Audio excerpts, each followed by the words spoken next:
Welcome back to another video. Bradford City get off to their first win in the first home game in the league season. Let me know your thoughts in the comments down below. Fantastic win. The performance at times wasn't up to the levels that we would have hoped for, but who cares? We get the 3 points. We hopefully get a bit of momentum. We're now 9 games unbeaten at Valley Parade. We have only lost 2 games at Valley Parade in 2023, and hopefully that home form continues, because over the seasons our home form's been nowhere near as good as it should be, and we hopefully we can keep a connection with the fan base at Valley Parade as well, because the atmosphere was good.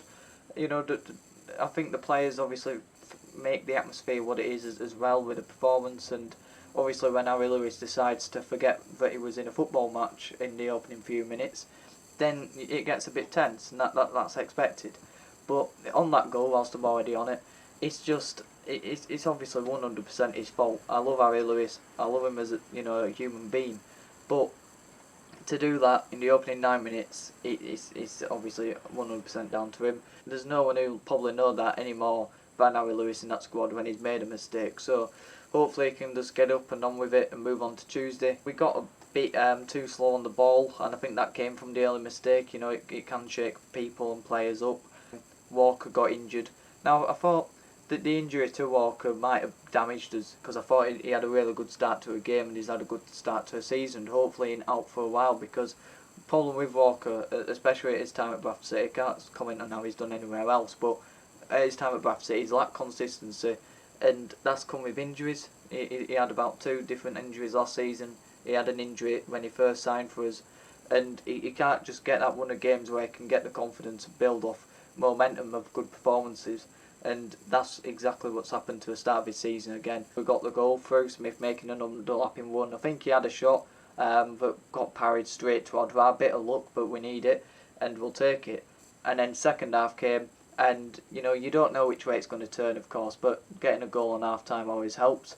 And then we came out, and we were unbelievable. The pattern of play we were playing, moving the ball quickly at a good tempo and intensity, making underlapping runs again, like I keep talking about with Smith and Odra, and you had the centre backs coming forward and making runs into midfield. If we can continue to perform like that on a more regular basis throughout games, I think we could be unstoppable, because we were fantastic. From the centre backs bringing the ball forward, to the midfielders creating chances, to getting crosses into a box, to getting good shots off and chances created.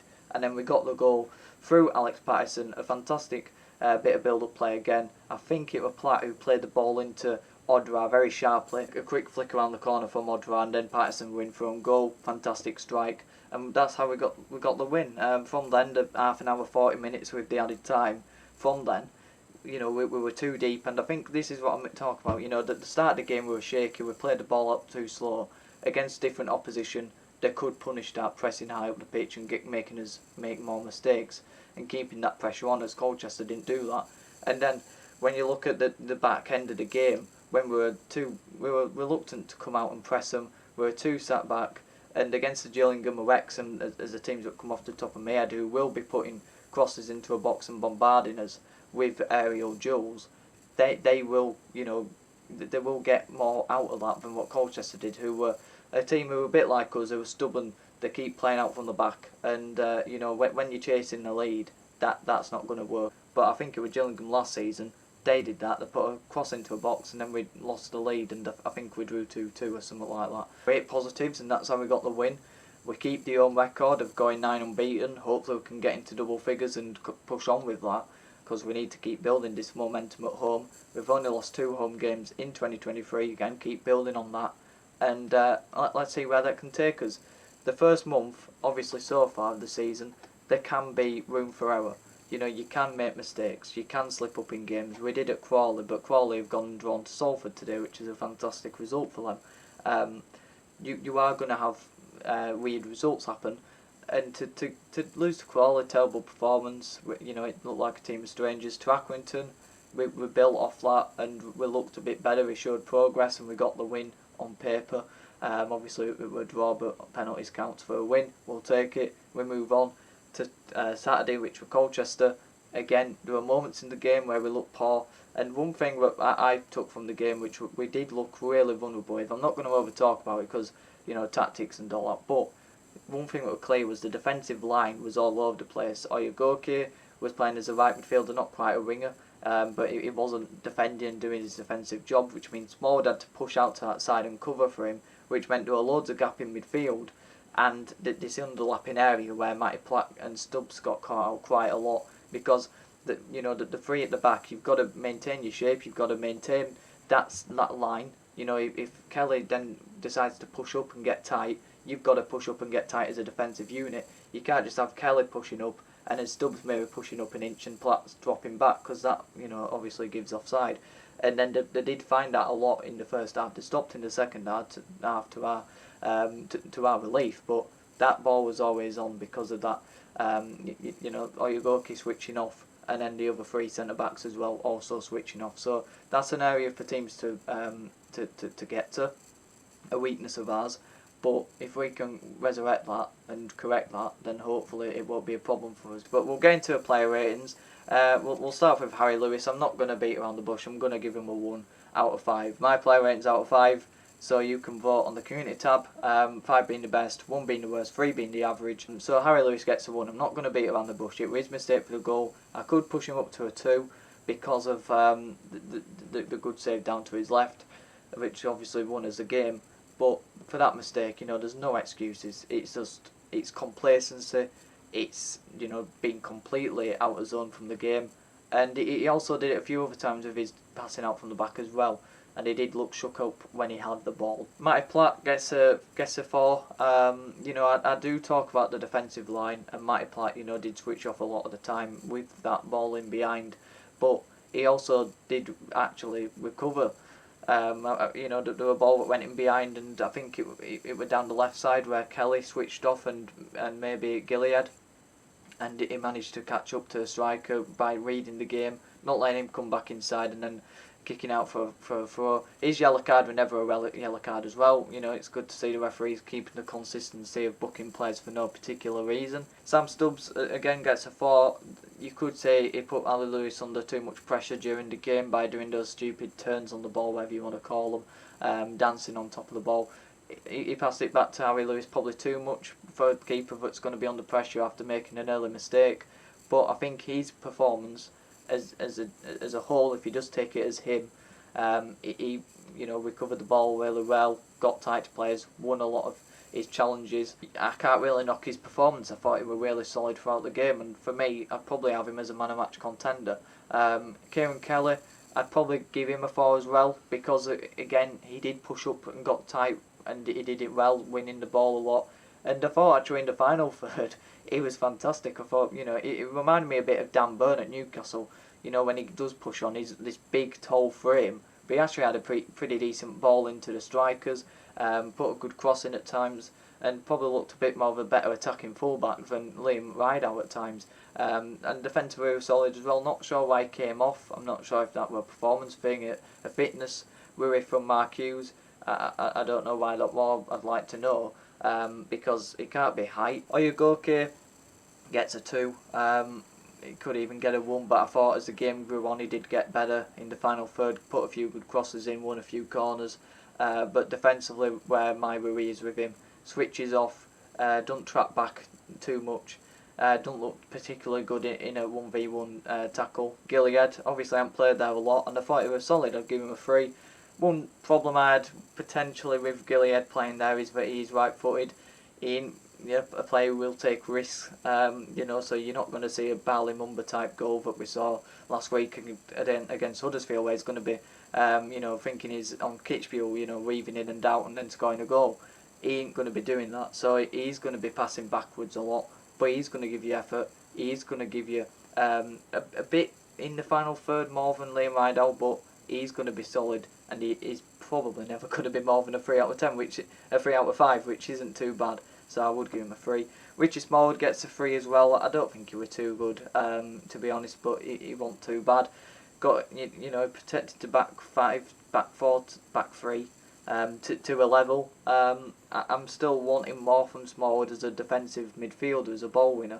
But maybe today he had a bit too much on with having to go out to Oyugoke's side and try and defend for him. So, that's why I'll give him a 3. But, if he wasn't doing more work as a right back than as a defence midfielder, then he probably would have been getting a 2. And then into his partner in Alex Patterson, although as the game went on he did become a 10 when McDonald came on. I thought Patterson were fantastic. I'll give him a 4, and probably a man of match contender. He's a box-to-box midfielder. He's dynamic. He's going to get stuck into tackles, but he's going to give you a lot more going forward than what Gillian and Smallwood did as a pair last season. He will break into a box. He will make runs in behind Andy Cook. We saw that with his goal against Accrington. We saw that with his goal today, and it's showing real promise at the minute. And hopefully, he can keep this momentum going. It was a really tidy finish as well. I've already explained the goal, so I won't go into it too much detail, but he looks like a really exciting player for us, and one that could definitely make the difference in that midfield from what we had last season. One of the areas very massively improved in my opinion.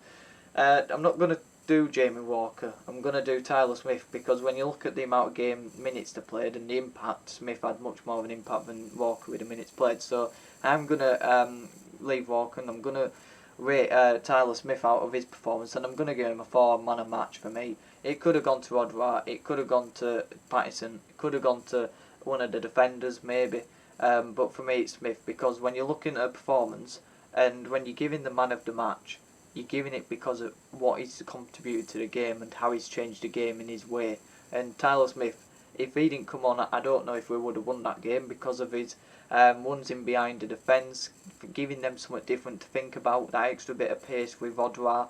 And I did say in my preview, when that Cardiff game was played, Colchester were all over the place in the midfield, and that was because the player, for the fans who might not know his name, so I'll give you his shirt number 16, Arthur Reed.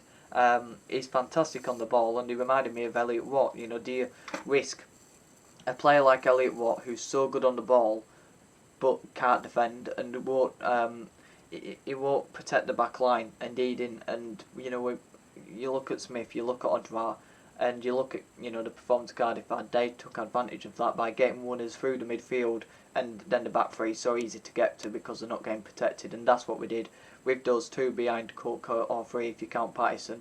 And Tyler Smith gave us that, because then the defenders didn't know who to track. They didn't know, you had one on Cook, but then you had couple of others running in at them, and Tyler Smith just gave them that extra bit of something to think about. The only thing I would criticise about Tyler Smith from that performance is he better accustomed to playing on the right of Andy Cook? Playing as a left striker, it might not suit him as much as the right side, because he's massively right-footed. He had a couple of chances where he could just hit it on his left foot, massively opened up for him, and he tried getting it back onto his right, or he would play the pass instead. And on the right side, he can just throw a shot at it, and it might go in, because I think he's that good. So, really impressive performance from Tyler Smith, and hopefully he can continue to get a run of games. Then Odwar, again, gets a 4. Really impressed with him. Like I say, could have easily got man of match, assisted Patterson, got the goal, and his overall performance was really good. There's a couple of parts and components missing from Odwar's game. His couple of touches that he takes, he does look a bit clunky, at times, and he is unorthodox in that position. But God, isn't he good when he gets the ball and he's winning at defenders and creating chances? And he's looking like our shining light at the beginning of the season. And like I say, with a lot of these players, because forward players are so inconsistent, you just hope that they can keep this run going, and hopefully we can as well. And then Andy Cook gets a 2. Normally you get a 3 if you've had the game Andy Cook didn't really get too many chances, but he did get a couple. And for Andy Cook last season, he only needed one chance and he'd score it. He had one in the penalty box where he slipped, and then his overall game, he didn't look like Andy Cook. His work rate looked a bit off from what Andy Cook normally is. He looked like he was a bit fatigued, maybe a bit tired. So I don't know if it's a fitness thing. I don't know if it's a mentality thing. But hopefully he might just need that one chance. But massive win, moving on up the table. Although it ain't a massive move, it's only up to 11th. But like I say, it's not your start, it's how you do once you've had the start. If we can, I'm looking at the next 3 games. I'm looking at Crewe, Stockport on Tuesday, and Morecambe on next Saturday. And I'm looking, if we can pick 7 points up from them, Stockport are going to be right up there. I'll take a point. I'll bite your hand off for a point now away from home at Stockport. then Morecambe and Crewe, the teams that are probably going to be around bottom half mid-table, in my opinion.